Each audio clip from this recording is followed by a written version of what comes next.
New Zealand are playing Belgium, and for this match, the winner goes through. How big could this be in Belgium's World Cup run, and how big is it going to be for New Zealand? This could change so many stories within the World Cup. Belgium need this win, and New Zealand, they've got really nothing to lose here.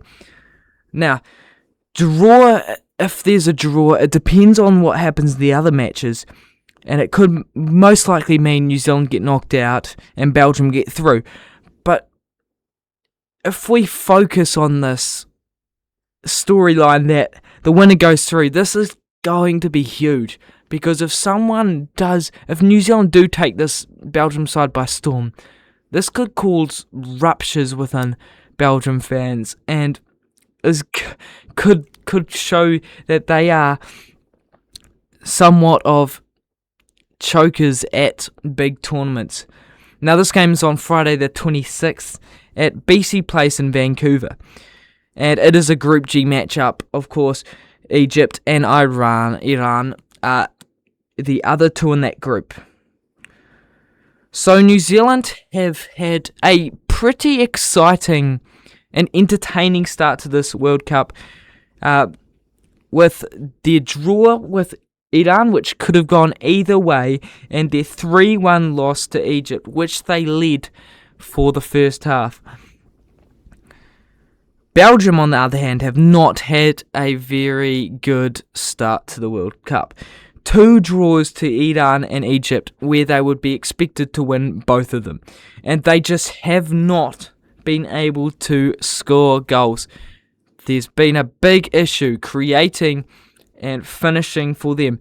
As they have dominated the games, they just cannot seem to find those last balls to put into the box and put it in the goal. And that is where Belgium really need to improve. Now, New Zealand, they've looked really good with their transition speed. They've looked, and with their links up high.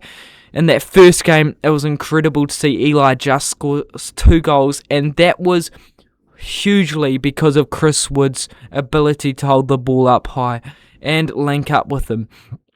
And we also saw the likes of Mikau and Singh really look good within the last 2 games. So it's going to be interesting to see whether they can keep that up and keep going with that link, even with this strong defence, and how they can just make use of the issues Belgium had back there. Now, they have been weak in defence at times, New Zealand, which is not surprising, seeing they work as a back 4, and a lot of the lower ranked sides have worked in back 5s, just so they are secure against big sides such as Belgium. But I do not expect that to change at all. And that means they will have possibly a lack of numbers defending at times, and they will really be put under pressure from Belgium. But the thing is, Belgium, of course, haven't looked good at creating and finishing, so who knows where this game could end up. Now, Belgium have really good wingers. Trossard has played pretty good for what I've seen from him, despite their results so far. And Doku has obviously been out of camp for a while, so they have been missing a bit of that spark there.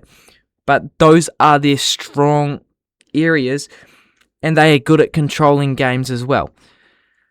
The only issue is, when they have that control, they're not able to break down low blocks from sides that do sit back and don't try attack the game often.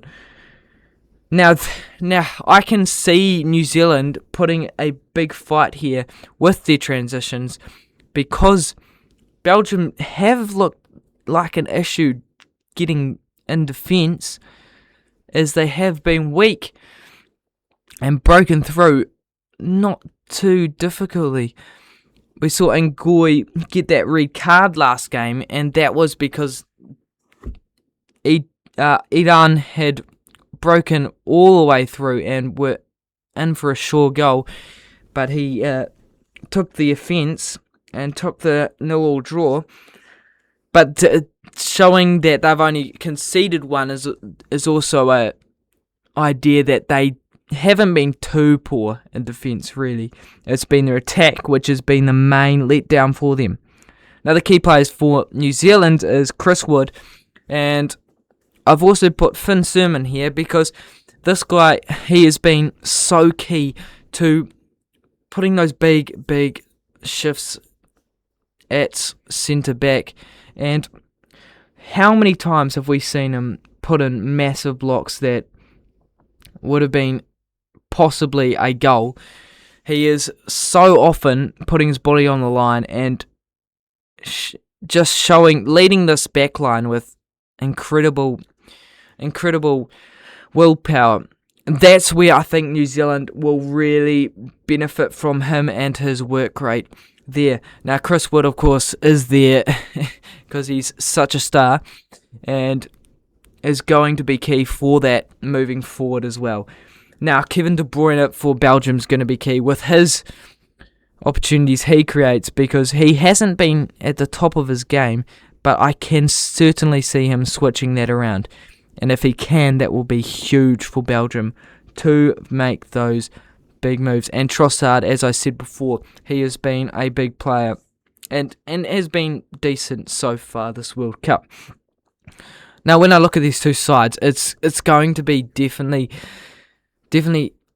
about how those midfields can dominate the game. I've seen like there definitely are issues with that Belgium defence. It doesn't look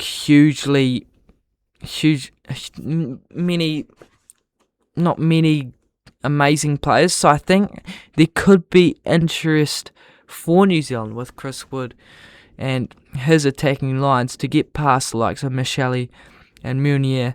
And Meunier does like to go high as well, so there could be breakthroughs around there. But Belgium obviously overpower this New Zealand side 90% of the time. But can New Zealand pull through here?